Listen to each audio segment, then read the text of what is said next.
Welcome to Bhavita Santosh economy app. ఈ app ద్వారా రాబోయే గ్రూప్ 1 to 3 నోటిఫికేషన్స్కి గాను ఎకానమీ లైవ్ క్లాసెస్ కండక్ట్ చేయడం జరుగుతుంది.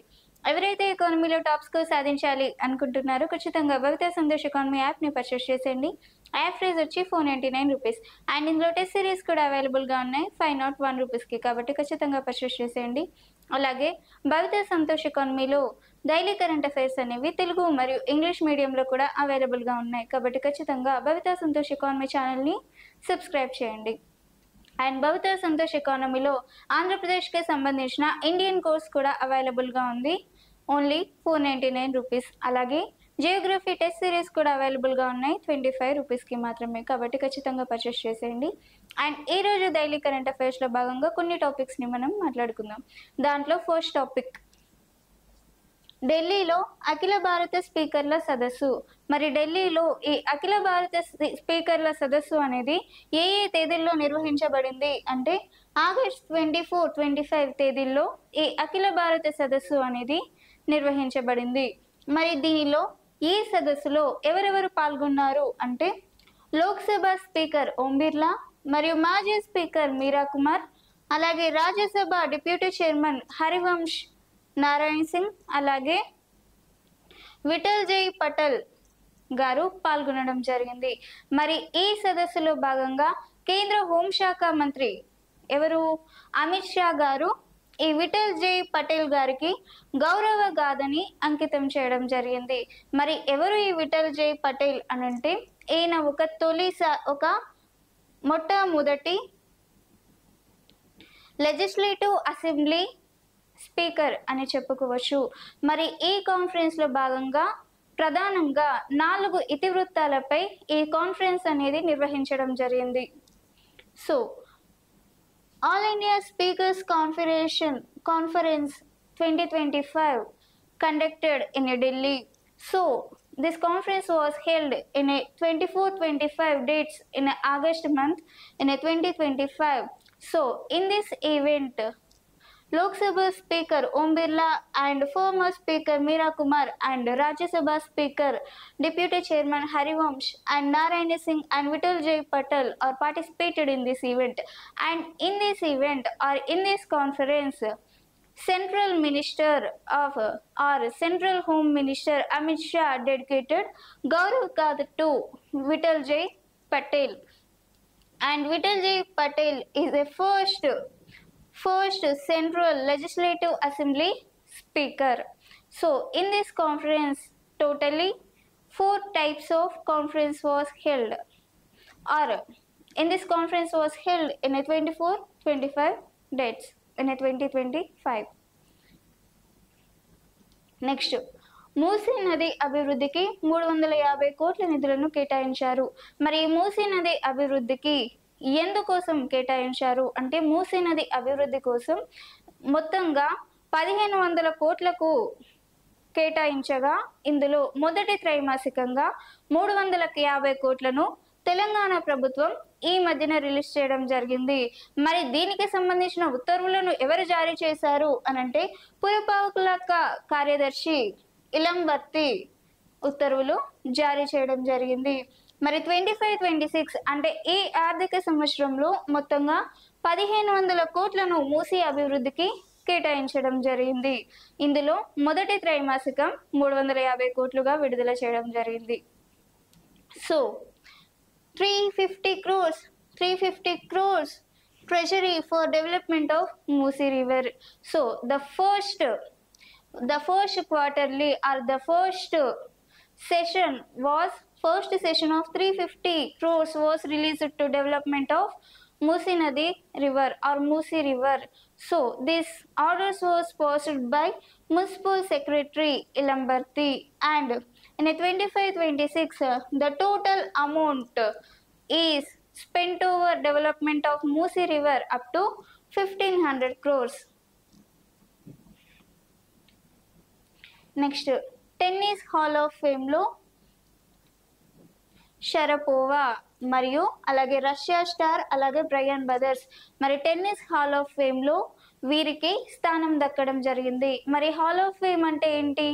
ఏదైనా వ్యక్తులు అంటే ఏదైనా పర్టిక్యులర్ వ్యక్తులు ఏదైనా పర్టిక్యులర్ ఒక పనిలో లేదంటే వాళ్ళు చేసే ఆటల్లో ప్రత్యేక గుర్తింపు ఎవరైతే సాధిస్తారో వాళ్ళు హాల్ ఆఫ్ ఫేమ్ గుర్తింపు అనేది లభిస్తుంది. వాళ్ళని హాల్ ఆఫ్ ఫేమ్లో గుర్తించబడడం జరుగుతుంది. సో ఈ విధంగా చాలా మంది కూడా హాల్ ఆఫ్ ఫేమ్లో గుర్తించబడడం జరిగింది. మరి ఇందులో భాగంగా టెన్నిస్లో హాల్ ఆఫ్ ఫేమ్లో వీరు కూడా దక్కించుకున్నారు, అంటే స్థానాన్ని దక్కించుకోవడం జరిగింది. ఎవరెవరు దక్కించుకున్నారు అంటే రష్యా స్టార్ మరియు షరపోవా, బ్రయాన్ బ్రదర్స్ అనే ఇద్దరు ఈ టెన్నిస్ హాల్ ఆఫ్ ఫేమ్ లో గుర్తింపు సాధించారు. అంటే టెన్నిస్ లో తమకంటూ ఒక స్థానాన్ని ఏర్పరచుకొని హాల్ ఆఫ్ ఫేమ్ లో తన ముద్రను వేయడం జరిగింది, హాల్ ఆఫ్ ఫేమ్ కి రావడం జరిగింది. మరి షరపోవా 2004 లో వింబుల్టన్ టైటిల్ ని గెలుచుకున్నారు. So Sharapova in tennis hall of fame. So Sharapova and Russia star and Bryan brothers are included in hall of fame. So who are included in hall of fame? Who are got a particular recognition in their own field. So that are included in hall of fame. So in that case, this Sharapova and Bryan brothers are included in Hall of Fame.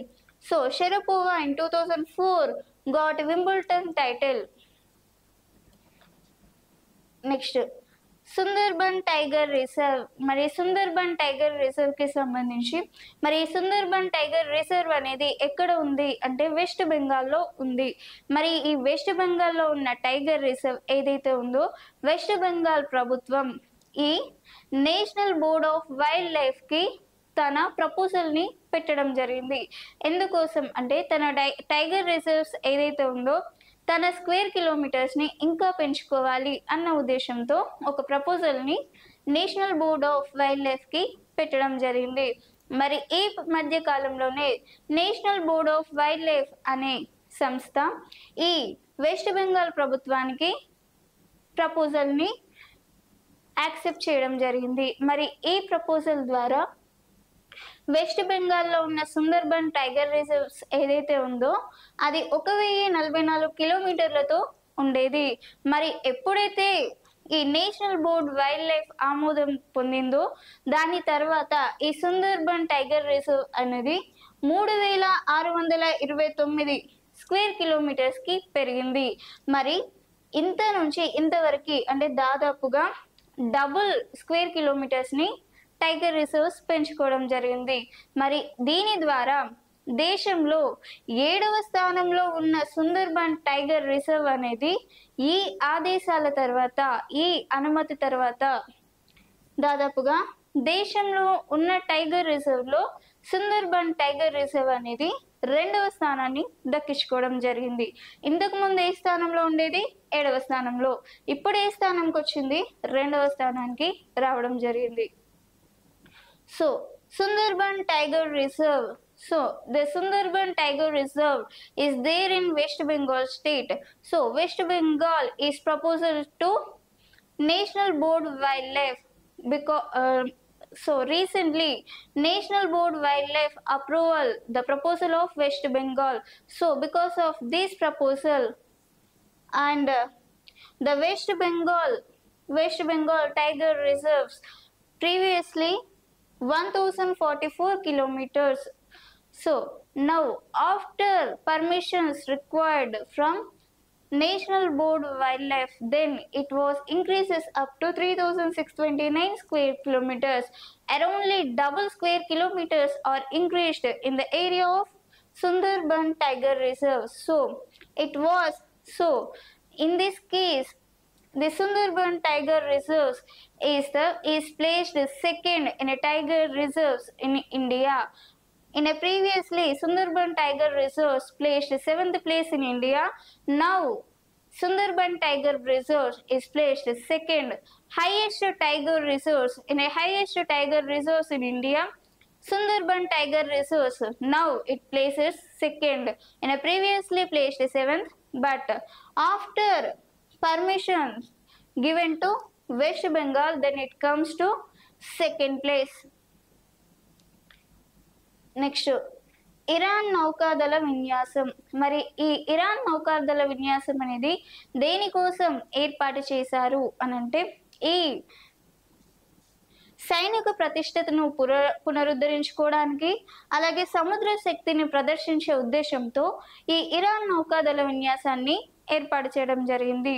మరి ఎందుకోసం ఏర్పాటు చేశారు అనంటే సైనిక ప్రతిష్ట పునరుద్ధరించుకోవడం కోసం. మరి ఎప్పుడు చేశారు అంటే ఇజ్రాయెల్తో యుద్ధానంతరం.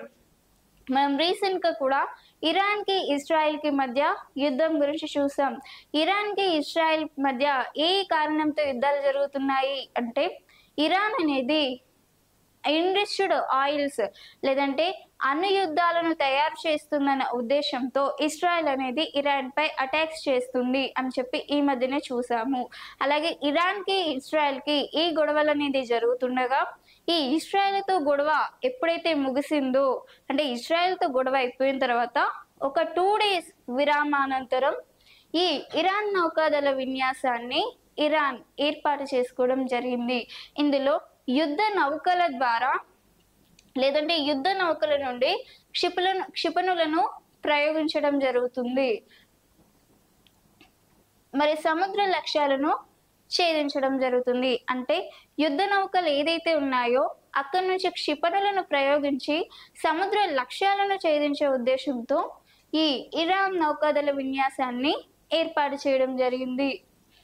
మరి ఇజ్రాయెల్ ఇది తొలి నావిక లేదంటే తొలి నౌకాదళ విన్యాసంని ఏ పేరుతో ప్రారంభించారు అంటే సస్టైనబుల్ పవర్ 1404 అనే పేరుతో ఈ ఇరాన్ నౌకాదళ విన్యాసాన్ని సైనిక ప్రతిష్టను పునరుద్ధరించుకోవడానికి, అలాగే సముద్ర శక్తిని పెంపొందించడానికి, సముద్ర శక్తిని ప్రదర్శించడానికి, అలాగే సముద్ర లక్ష్యాలను ఛేదించే ఉద్దేశంతో ఈ ఇరాన్ నౌకాదళ విన్యాసాన్ని ఇరాన్ ఇజ్రాయెల్తో యుద్ధానంతరం చేపట్టడం జరిగింది. So after completion of war on Israel, so Iran conducting Iran naval exercise with the name of Sustainable Power 1404. So it was conducting after completion of Israel war, after with the gap of 2 days. It was done in a Gulf of Oman మరియు North Indian Sea. It was so this naval exercise was done in a Gulf of Oman and North Indian Sea. So because of these to got aim of sea and so and ఇది ఈరోజు Iran నౌకాదళ విన్యాసం. And ఇది ఈరోజు daily current అఫైర్స్కి సంబంధించి. మీకు ఇలాంటి topics ఇంకా కావాలి అనుకుంటే ఖచ్చితంగా భవిత సంతోష్ ఎకానమీ యాప్ని పర్చేస్ చేసేయండి, అలాగే ఛానల్ని సబ్స్క్రైబ్ చేయండి. Thank you.